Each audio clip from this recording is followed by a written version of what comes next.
Oh, okay. It says I'm live. Can hardly tell. Hi, everybody.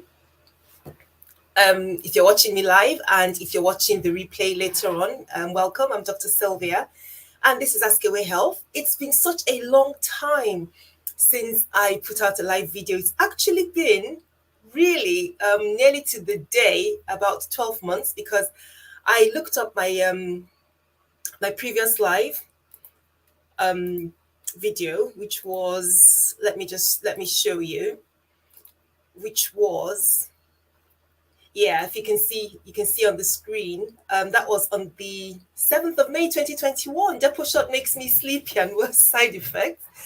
And when I thought about getting started with live streams again, I didn't realize that it was so close to 12 months. How amazing is that? But it's great. It's great to be back on here.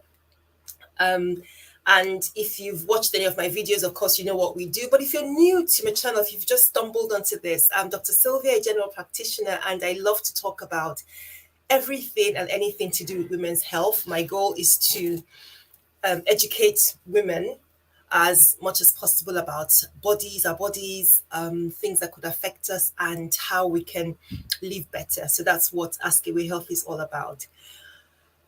Wow. So in the last 12 months since I did a live, what's been going on? Few things. We've done a couple of things on the website. And of course, if you know the channel, then you will know that we have the Ask Away Health website and blog where there's so many things going on there. And since within the last 12 months since I came out to you guys, so let me just show you. So we've changed the look of the site, added a few things. For example, I think the one that I'm most excited about is the community forum. So let's see if I can get in there and show you what it looks like. And I created this because I wanted an opportunity for members of the forum to be able to share experience, particularly share experience in a safe space. And this is what this is about. So we talk about things that are related to, again, women's health, sexual health, pregnancy, and so on, gynecological problems, fibroids, and the like. So we talk about these things, and it's a safe place where you could come and share your experience or ask questions. So if you haven't heard about this and you're interested, please do come on board, do come and join the discussion in the community room on askawayhealth.org. That's the website. And the other thing that we've done, and one of the reasons why I actually thought about coming back on live, because there's so much going on. I work, I teach as well. So there is, there's family. And of course, trying to keep a balance with things. I thought I was going to put the live streams on hold. But I do get quite a lot of questions on the website. I do get a lot of questions on my YouTube videos, and a lot of the times I can't answer the questions directly. And let me explain why I can't answer the questions directly, because people want to get specific responses to their questions, which is fine, but not appropriate on YouTube, just not possible on YouTube, because a lot of the times, doctors, when we're trying to work out a problem, what caused the problem, we're like detectives, and you will need to gather as much information as possible to be able to work out what's causing the problem. That's not possible on YouTube. You can drop a comment and you can express an opinion about something, but you certainly cannot go into a consultation when, as a medical doctor, you want to get background information about a person's medical history. You want to understand a lot more about the symptoms than what you've been told. So it's just not the place. So I thought what I could do was come back on live and look at a couple of questions that are people are interested in, and provide some sort of general information that can help, can guide you towards getting the answer. Ideally, with such issues, you should be speaking to your own doctor. You should be going to somebody who has access to your information, who can carry out tests or examine you and so on. That would be the appropriate thing to do. But the other thing that we have set up in the last 12 months, within the last 12 months since I did my last live, is the Ask Away Health email service. And I'm just going to share that with you too, so that you can have a look at what that looks like. So let's go back onto the website. Let me pull that up again for you. So let's say the community room. So yeah, this is the email service. And what that is about is If you want specific information on a health matter, you want some advice about a problem, you want to clarify something, send an email to Askawayhealth using this service, email Dr. Sylvia, and you will get a response. You will get a response because I'm happy to, at that stage, take further information, clarify what it is that you want to know, explore your medical background, and that way be able to give you something that's tailored towards your needs. And that, we can't do that on YouTube, like I've said. So this service is available. It is paid services charged at a fee of $15 per question.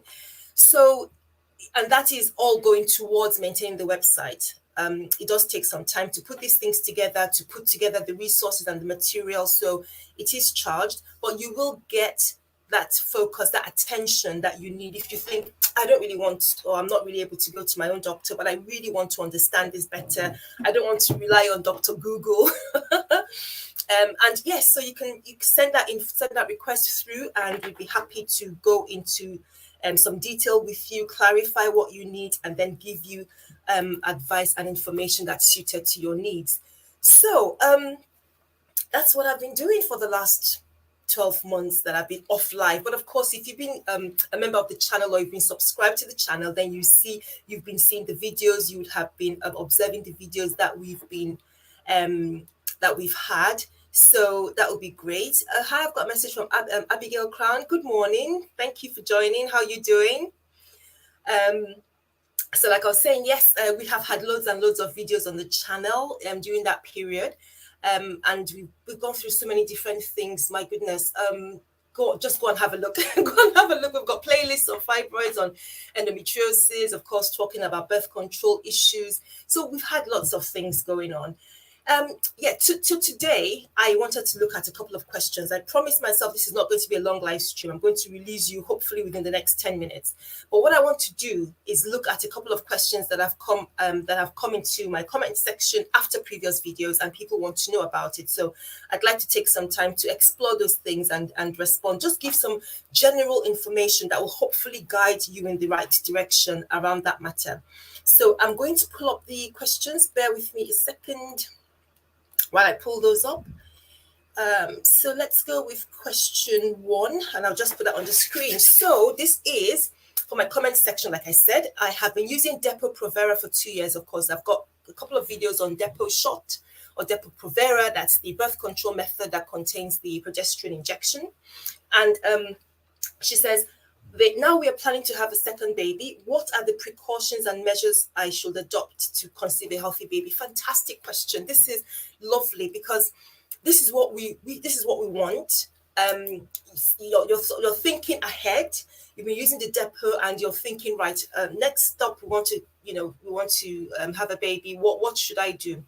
So the key thing around Depo, like I said, I don't want to keep us too long. The key thing around the Depo is the fact that they're cold in some women, be a delay in return to fertility, return off your fertility when you come off this method. So that's a key thing to remember. And that's what I think one of the reasons why many people are not particularly keen on this method.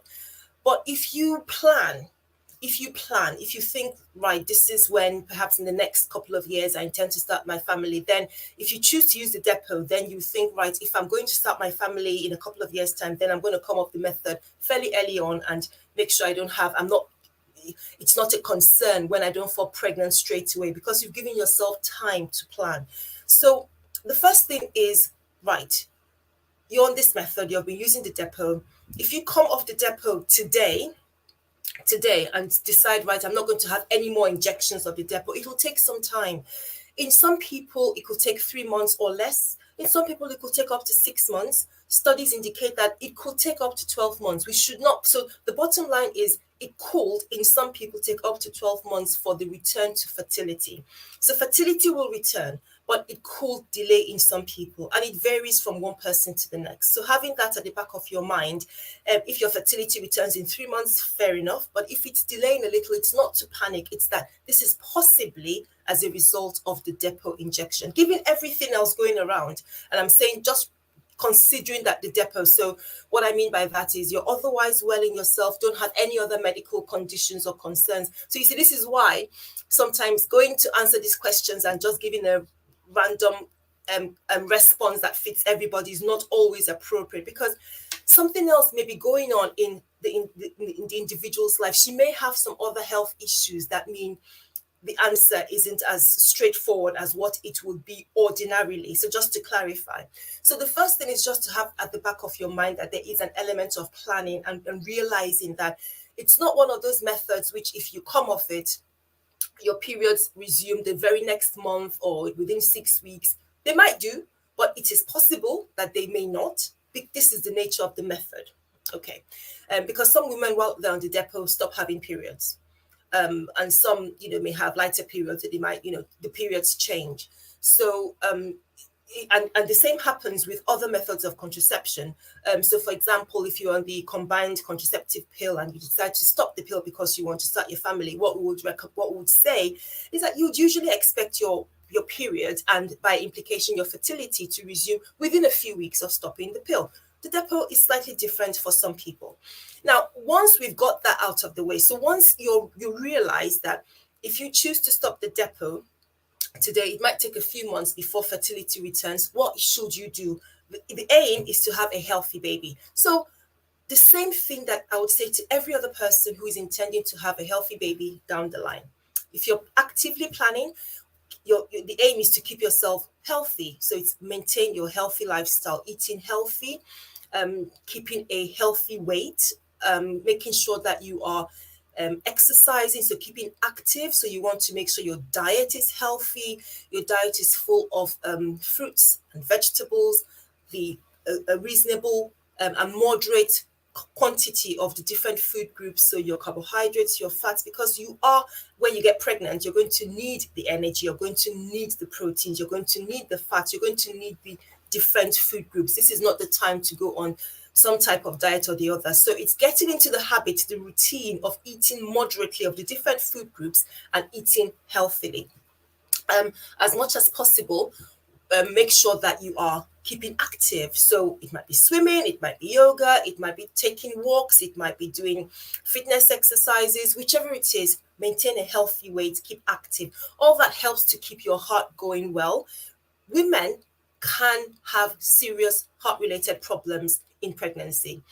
And it's important to say that what you can do, it's an investment, if you like, into the period of your pregnancy, making sure that you stay well and you stay active, because that helps your heart, it helps your ticker going, and you're less likely, I say, to be susceptible to some of those heart-related conditions. And one of the key threads of our live streams last year were pregnancy-related complications. So let me not go into that again. Go and have a look at our lives from last year. You will see that we have 9 or 10 different topics that affect pregnancy. So please check them out if you've got those questions. So planning, timing, a healthy lifestyle, healthy diet, active, keep active so that you're a healthy weight for when you do fall pregnant.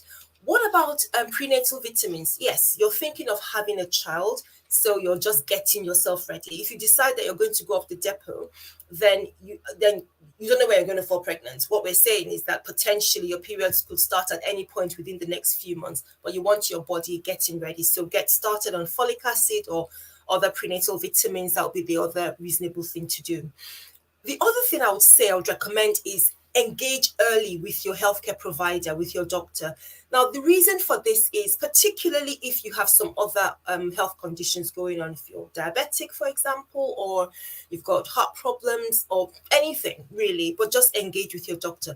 Even if you do not, it's a good idea, it's good practice to pop in to see your doctor. You've been on the Depo for a couple of years, have that plan, go through that discussion with them, make sure that they check different things that they want you to be aware of as you get into starting with your partner to complete or to continue your family, because she says they're planning to have a second baby. So we've talked about supplements, that's good. I also wanted to mention, of course, stop smoking if you are smoking. avoid alcohol. These can have effect on the children, on the pregnancy, on your unborn baby. So avoid smoking and alcohol. This is all part of the healthy lifestyle. And essentially, these are the things, these are the kind of measures that you would take on. These are the kind of precautions that you would take on. And of course, regular sexual intercourse with your partner.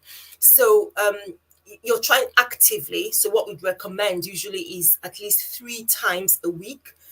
So 3 times or more, sexual intercourse with your partner, and all that. Doing all that will ensure that you have a healthy, risk-free pregnancy. So just to go over the points I've mentioned very quickly, it's about making sure you're aware that there could be some delay. So you're planning ahead. You're not waiting and you're ready to start the family tomorrow, and then you stop the Depo injection last week. Your fertility might be delayed. So just being aware of that. Keeping healthy weight and pursuing a healthy lifestyle with diet and exercise, avoid smoking, avoid alcohol, prenatal vitamins, check in with your healthcare provider. Let's look at any medical, pre-existing medical conditions that you might have, so that they can deal with that, or even if you don't, so that they're just in tune with what you're doing, and arranging when you do fall pregnant, getting into antenatal booking and all that is all sorted out. You're familiar. That's what I'll recommend, really. So that's that question. Let's go on to the next one. I mean, if you've got any questions or you wanted to comment, by all means, just send a comment through. And please don't forget to like the video and subscribe to the channel, particularly if you're watching the replay. I know it might be an odd time of the day. I do appreciate that, but it's just the time I have. And I really wanted to get across this. I wanted to go through these questions and get started back into life. So hopefully this time replay will be fine for my subscribers and any other viewers who are interested. And it might be in the future that I get an alternative time when I can actually get in there and do the live streams. Okay, so let's have a look at the next question.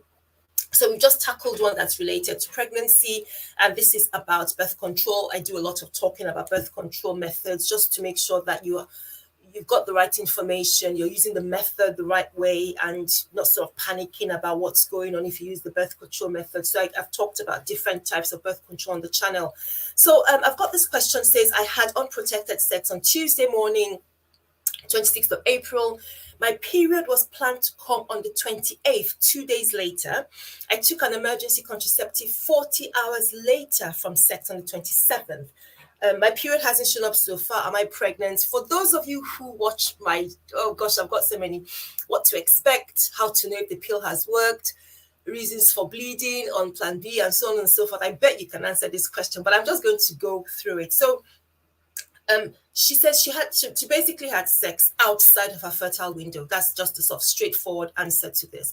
She's had sex out of the fertile window because her period was about to she was expecting the period in a couple of days' time. So she's really pretty much outside the fertile window. Fertile window is that time around when you ovulate, and this sort of few days, 4 or 5 days around beforehand, and the day of ovulation is your fertile window.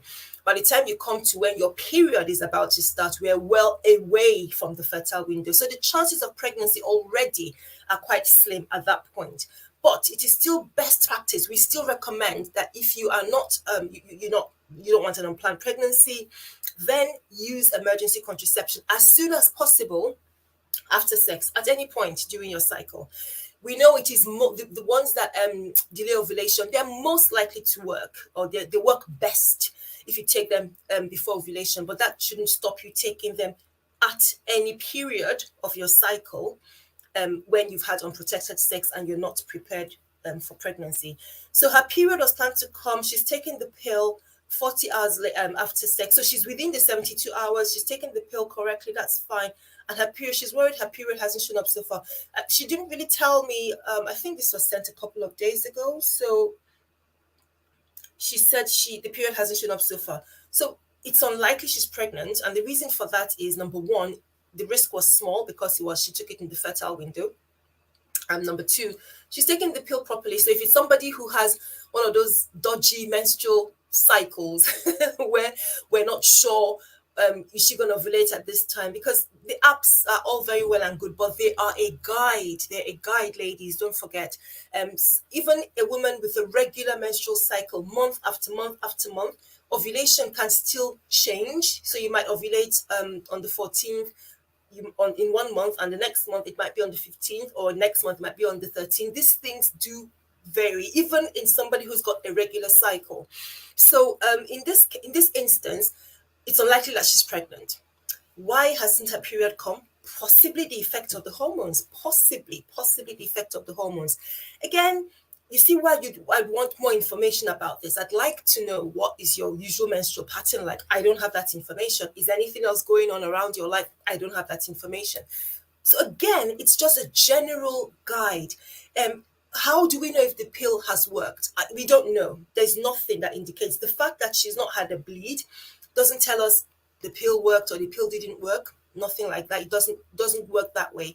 It's simply about, within a couple of weeks' time, after intercourse, we would say a urine pregnancy test would be the first indicator whether or not you're pregnant. So there's no sign, there's no reliable sign that could say, because your breasts are sore or not sore, because you're feeling sick or not sick, because you've had period or not.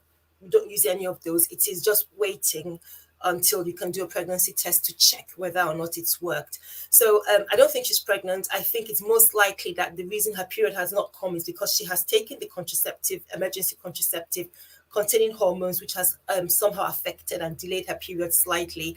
It would likely come a bit later. And then again, I've got some videos which tell you what to expect, what to expect, what effect to expect on your period when you take the emergency contraceptive pills. So I do have that on the channel. I do have those on the channel. So please go and check them out. So those are the couple of questions I wanted to look at in this maiden live video. When I say maiden, it's been 12 months, hasn't it? Those are the things I wanted to look at.